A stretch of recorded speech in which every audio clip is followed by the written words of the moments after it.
When it comes to drugs, only one word counts. No. Just say no. Fatal shooting of a rap music legend. The shooting tonight in a recording studio in Queens, taking the life of the man known as Jam Master Jay, is real. The men convicted of killing him were people that had close ties to him. One was his godson, the son of a childhood friend who had who he had gotten a job for back in the day in the RUN-DMC era, working for Russell Simmons' company, Rush Management. And the other guy, the man who seems to be the ringleader in this, but not the trigger man, Ronald Tenard Washington, was a guy Jam Master Jay grew up with and was in a crew of teenage burglars and thieves back in the late 70s. And Jam Master Jay graduated into music industry success, at least temporarily, whereas his buddies stayed mired in the streets. And the fact that he reached back to lend a helping hand, or out of convenience, he went back into the streets, it seems like it cost him his life. A cautionary tale. It's the night before Halloween, 2002, Dallas. Jam Master Jay is in his little studio, and there's a house full. There's a girl trying to audition. There's a couple of buddies sitting around. Uriel Tony Rincon. There's Lydia High, who was the accountant for JMJ Records. And then there's Jay's partner in JMJ Records, Randy Allen. Randy Allen also grew up with Jay, and he had done a lengthy prison term for selling dope. Jay had helped him out when he got out, and they had JMJ Records together. Randy Allen had a group going with Jay's nephew, who was rapping under the name Bo Skaggs, a group called Rusty Waters. And Randy Allen was in the studio mixing and mastering that night, and Jay was nervous. He had been talking to people about having a problem. People had heard him with angry phone calls in the weeks leading up to the incident, and he had a gun sitting next to him. Boom! The door flies open. Jay reaches for the gun. One man, now convicted to be Ronald Tenard Washington, tells everyone look at the floor, and the other one, the young guy, Carl Jordan, runs up to him, puts a gun to his neck, and says, "How about this?" Hits him 2 times. One of the other people, Tony Rincon, is hitting the leg. The 2 people flee. The door is held open by a third guy. Supposedly this guy, Jay Bryant, who's going to be tried later this year, was the only person whose DNA was found at the scene.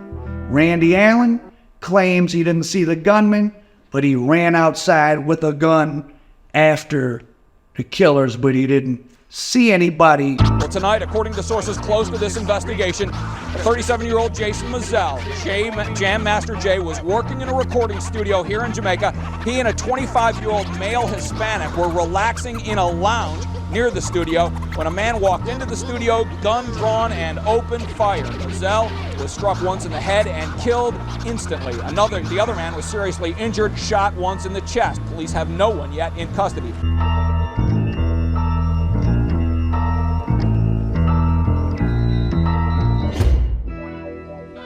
So immediately, shockwaves run through America, because Jam Master Jay and RUN-DMC, once upon a time, were some of the biggest things going in the 1980s. And an outpouring of grief happens, and of course, the rumors start immediately. The first rumor was that Supreme McGriff had him done in. There was a rumor Supreme was messing with Jay's wife. That was never verified. It is true the Supreme and 50 Cent had a beef, Jay's one-time protege, but Jay wasn't benefiting off of what 50 Cent had going on. They had gone their separate ways, their business wasn't right, and it just didn't make sense.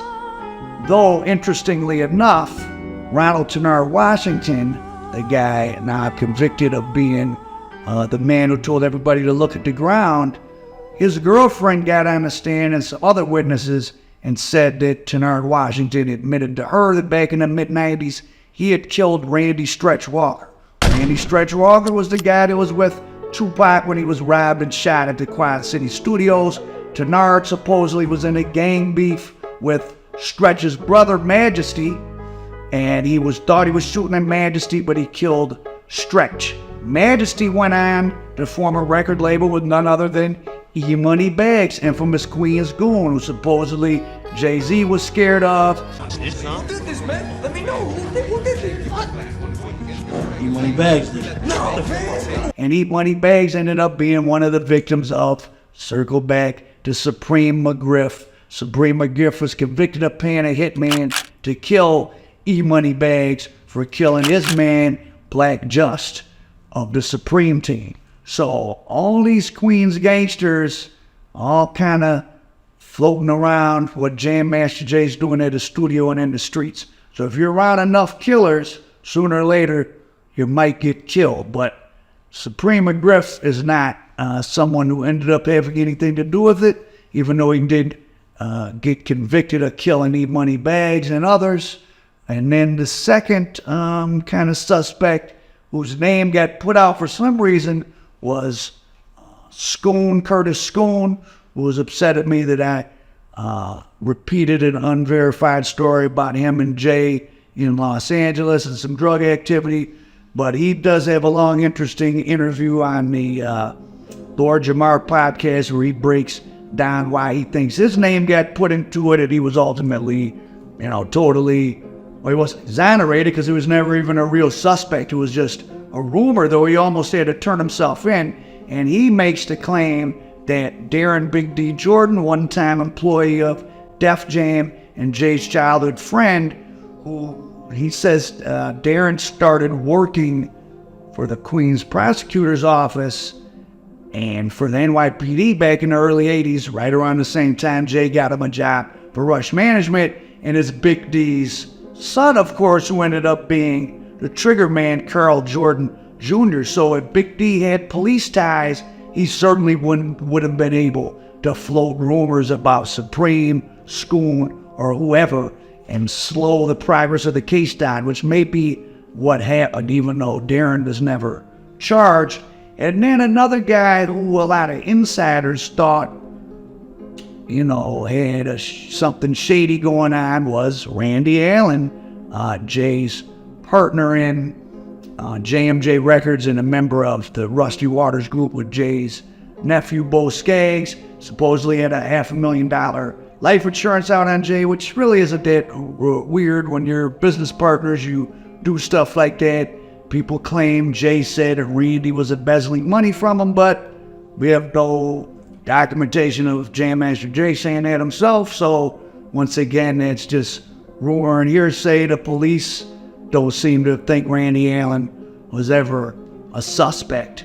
But it is interesting that it was his sister was the accountant, Randy was the business partner. There was supposedly money missing, and they were both in the studio that night, though they say they didn't see anything. Well, I think in the end, his sister Lydia Hyatt at trial said she saw a tattoo, but they certainly just didn't say they could recognize anybody for many, many, many years.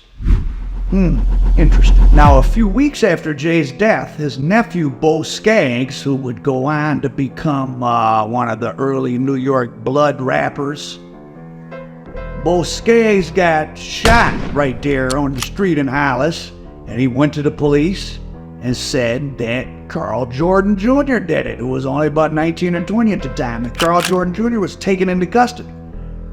But by the time the first court date came around, I guess his no snitching kicked in, or somebody got to him or whatever, because he didn't go to court, and Carl Jordan Jr. got out, and Bo Skaggs went on to dress up in red and make rap videos. Now, Jam Master Jay was a complicated guy in a complicated situation. Russell Simmons connected him with his brother RUN-DMC to give them street cred back in the early 80s. In fact, that whole style of the Adidas suits and the Stetson hat, that came more so from Jam Master Jay. Russell Simmons told his brother in DMC to dress like Jay. So Jam Master Jay's involvement with RUN-DMC, I guess his face card gave them a little bit of protection from the increasingly mean streets of Hollis and Jamaica, Queens there in the early 80s before they got bit. A look, it's just what we're trying to come from, to show that we can relate with that also. But in reality, it's all about the street. He wasn't a serious street guy, but he was DJing in the parks. He was running around with these same guys that ended up being involved in this homicide, maybe breaking in houses. Supposedly they broke in houses in Jamaica Estates, the same neighborhood where Donald Trump grew up at. Here's Donald Trump's house. Jam Master Jay was shot at during one of these break-ins, and he bowed out of the burglary game. The other guys kept going, and Jay started doing park jams, and Russell Simmons approached him. So it was Jam Master Jay's kind of street style that put RUN-DMC over the top, which is interesting. But Jam Master Jay wasn't really a member of the group RUN-DMC. He wasn't privy to the same contracts. Was that his own bad business? Probably. I mean, it seems like he has a history of not fully handling not taking full advantage of his opportunities in the music business. Between 50 Cent, Onyx, the fact that he was part of RUN-DMC, why he was needed to be involved in selling dope, or is just something he liked doing, is hard to know. We only know people's public persona, we don't know their inner spirit. Jam Master Jay became part of the supergroup RUN-DMC. Hurricane G, another guy from the area who went on to become the Beastie Boys DJ and bodyguard, said that Jam Master Jay was like a black Santa Claus. He liked to give away money and take care of people in the neighborhood. Did he always have a second source of income? Hard to say. But at some point, like I said, as he got into the mid to late 90s, he couldn't support the lifestyle. He owed the IRS about $600,000. He gets introduced to Southwest Tea at a nightclub, and he's off to the races. The suspects. First, he accused Triggerman Carl Little D. Jordan, son of Darren Big D. Jordan. Big D claimed to have met Jam Master Jay back in the 70s when they were kids. Big D's father helped Jay's father find a new home for his family to move into in the middle-class black area of Hollis, leaving Bed-Stuy, Brooklyn. Hollis was very nice in the late 70s, though I guess in the early 80s to mid-80s it started getting kind of rough. And if you look at the crime stats for certain parts of the precincts there in Hollis and South Jamaica, they weren't as bad as Harlem and the Bronx or Bed-Stuy, but they weren't much safer. The murder rate in South Jamaica got quite high, so the street activity there in that part of Queens was quite serious. Darren Big D. Jordan, Carl Jordan Sr.'s father, amazingly in 2003, gave an interview to All Hip Hop magazine not long after Jay's death. He claimed that Randy Allen, Jay's partner in JMD Records, put a hit out on him because he thought he had something to do with it. Now, we don't know if Big D was involved, but he wasn't charged, so it may be just that his shady-ass son, who would have been 18 or 19 when he did this evil deed, was manipulated by the other main defendant, Tenard Washington. Though Lil D, he's found guilty, and if he really is, he's a dark spirit, because every year he would go take photos in front of Jay's mural and say R.I.P., etc.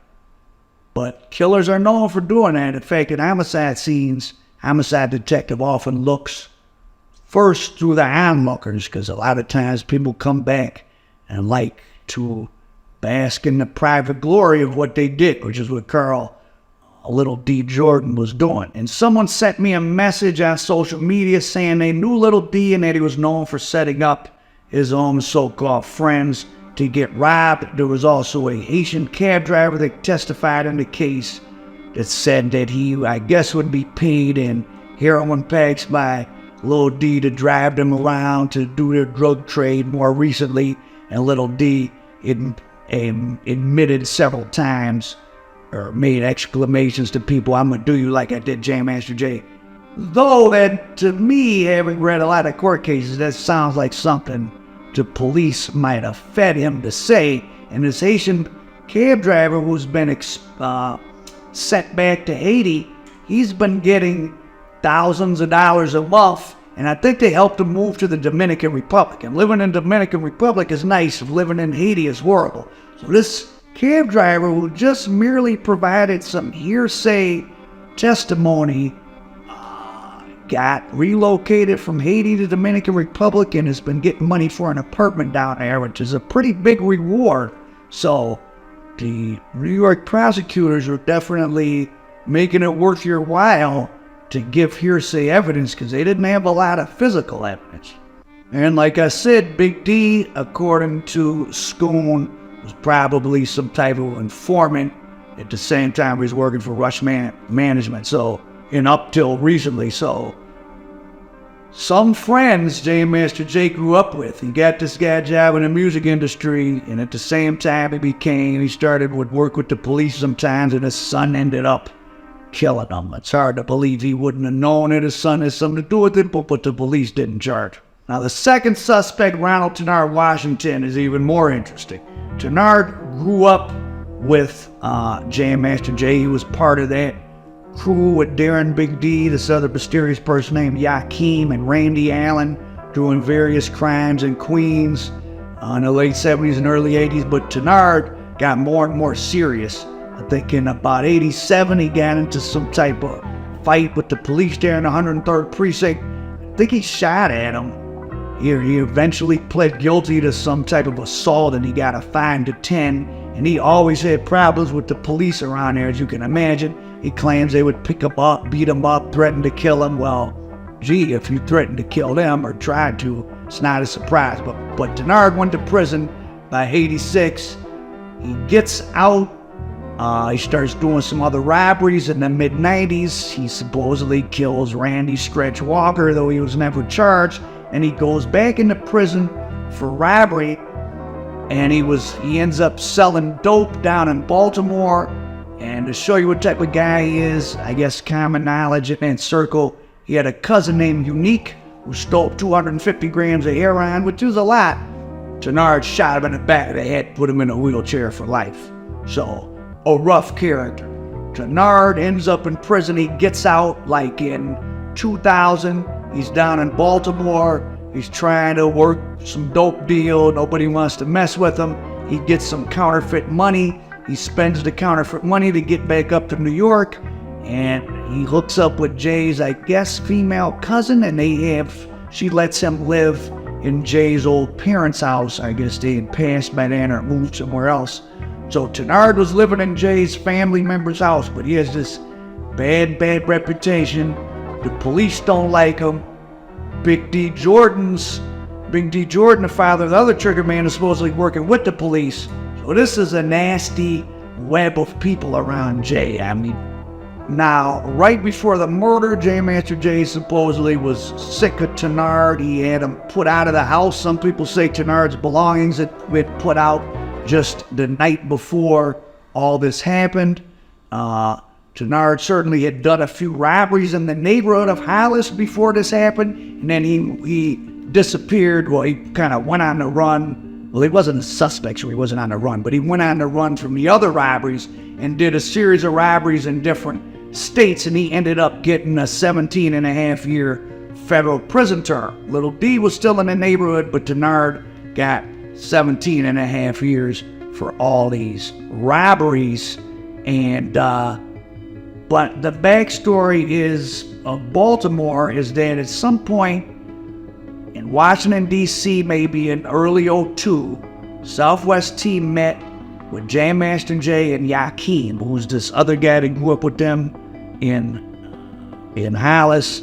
His real name hasn't come out. I don't know what it is. I'm not trying to figure it out. And it was Yakeem was going to get the dope down in Baltimore. And Jay was going to be the conduit between Southwest T, but Jay brought Tenard with him to the meeting. Now, did Tenard force himself to go? Some people saying Jay was using Tenard as backup or as enforcer, but you're dealing with BMF. You don't need backup. They're feeding you the bricks. You're giving them to people. You don't need that violence. But when Yakeem saw Tenard there, he didn't want any parts. He had a bad experience with Tenard down in Washington. Tenard had probably stolen some stuff from him.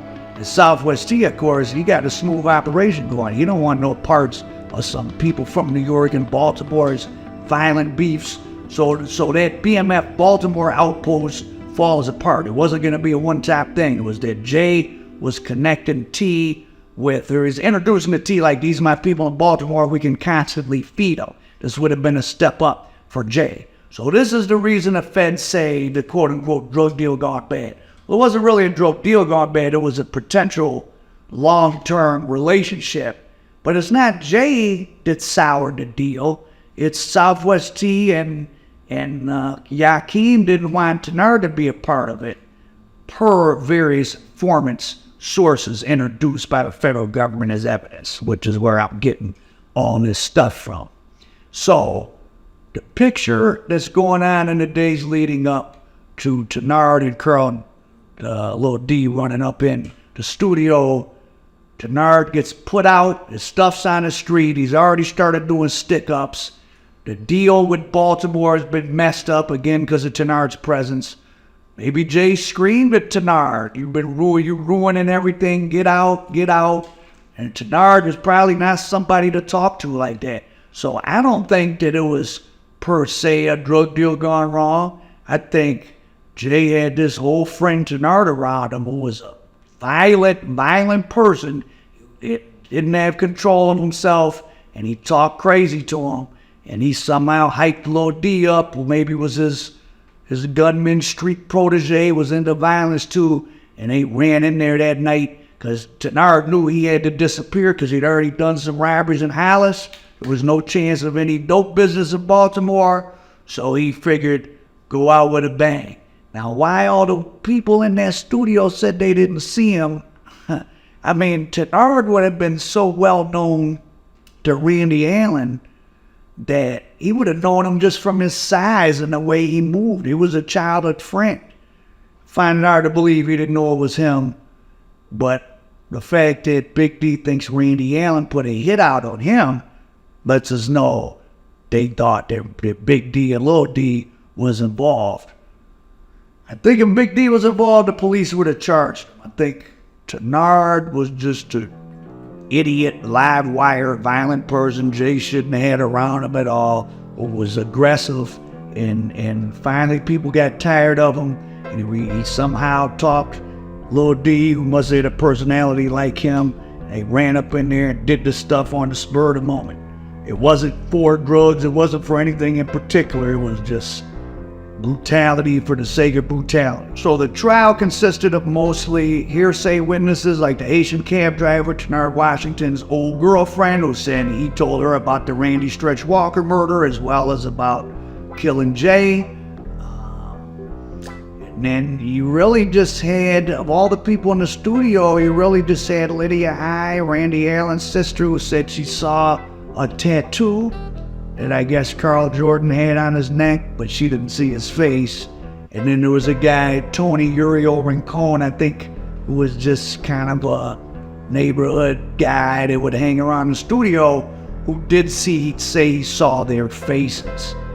But he didn't say it for 17 years, or 16 years. I think he didn't tell the feds he said it till 2016, and he didn't testify to it until recently. And remember, if he was scared of Tenard, Tenard's been in prison since '03. New York's a big place, even if Carl Jordan Jr. is dangerous. Tony Rincon could have lived in a different neighborhood.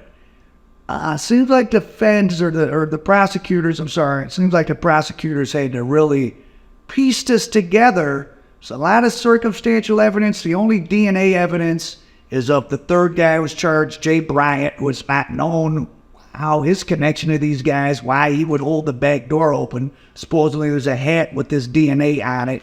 He's not going to be tried till later in 2024. And Jordan and Tenard Washington's attorneys pointed all this out, that you got basically one good eyewitness who waited 16 years to talk about it. And then you got hearsay evidence from witnesses that are getting rewarded. I mean, the Asian cab driver is very well rewarded to say that he heard Lil D tell somebody, I'm going to do you like I did Jam Master Jay. I find that hard to believe. I've read so many newspaper articles and police write-ups of criminal things. They put words in witnesses' mouth. There's a Detroit drug dealer, Big Ed Hansard. I remember there's a newspaper article from '89, and the police claimed when they pulled him out of a car, he said, I'm Ed Hansard, the #1 dope man and hitman in Detroit. They said he said that to the police, which sounds pretty ludicrous, which is the Haitian cab driver stuff sounds ludicrous, though I guess Tony Rincon's testimony was pretty important. Tenard Washington, oh, I forgot. Tenard Washington at some point got with the feds and told them that Jay had sent him out to get bullets for his gun. The gun that Jay had in the studio because he didn't have any bullets. And Tenard was on the street getting bullets, and when he came back to walk up into the studio was at the exact moment when little D. Jordan was running down the stairs and he had just killed Jay. So he put it on little D. I don't know if that was read into the court testimony or not. Neither of those two guys testified. But as to Tail and Jam Master Jay, it's quite ironic that Jay's homicide is probably connected to BMF dope when Jay's old protege, 50 Cent, who he should have been eating off of even now, has a TV show out about BMF. So 50 Cent's eating off BMF. Jay should have been eating off 50, but instead he got eaten up trying to run with BMF. As we see from a lot of indictments and stuff going on, there's a lot of people in the rap world that dabble in other things. It's convenient. Southwest T was a fan. I mean, Jay was iconic. There's even a story about him driving 15 kilos through downtown Chicago, and he had brought his Stetson hat on purpose, and they did get pulled over. When the police walked up, he put on his hat, said, "Hey, I'm Jam Master Jay," and the police just got him out the car for an autograph and then let him go. He had 15 kilos of BMF coke in the back seat, headed to Milwaukee. So, playing both sides of the fence is very dangerous. Sad way for Jam Master Jay to go out with some real nasty people around him, and they were the people he grew up with. So, Jam Master Jay, rest in peace. Some get rich serving fans like fiends. Some die trying in a galaxy of queens. American dope. Al Prophet.